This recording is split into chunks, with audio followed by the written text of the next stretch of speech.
Ni des Césars et en pleine tourmente, Mathieu, le bureau de l'Académie a décidé de se saborder. Oui, par un communiqué hier soir, les 21 membres ont démissionné tous ensemble pour, je cite, procéder au renouvellement complet de la direction.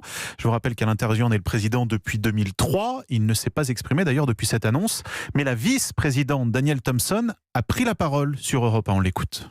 Le temps de passer la main est arrivé. Je pense qu'il y a un certain nombre de gens qui ont envie tout à coup de s'attaquer à la suite de cette aventure qui est très très belle depuis des années et qu'on a réussi à maintenir vivante et que maintenant c'est peut-être à d'autres de le faire. Donc on a senti que c'était probablement la sensation d'une grande partie du cinéma français. C'est avec grand bonheur qu'on leur cède la place. Donc je pense que c'est très très bien comme ça et je suis tout à fait ravi de la tournure que prennent les événements. Alors Ève Roger, les polémiques se sont succédées ces dernières semaines.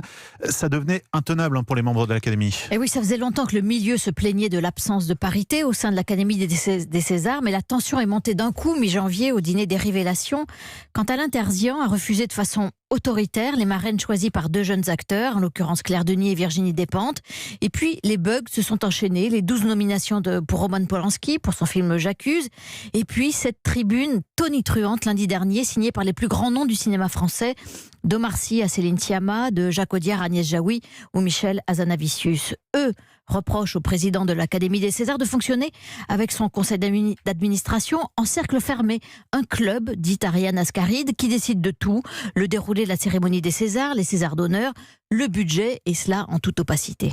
Alors Ève, on le disait, la cérémonie est dans 15 jours. Ça veut dire qu'il n'y aura plus de direction à ce moment-là ? Non. La démission ne sera effective qu'après la cérémonie du 28 février. Il faudra ensuite plusieurs semaines, voire plusieurs mois avant l'élection d'une nouvelle équipe. Mais ce geste spectaculaire n'empêchera sans doute pas les couacs, une fête du cinéma qui s'annonce à très haut risque. Les explications d'Ève Roger pour Europe 1.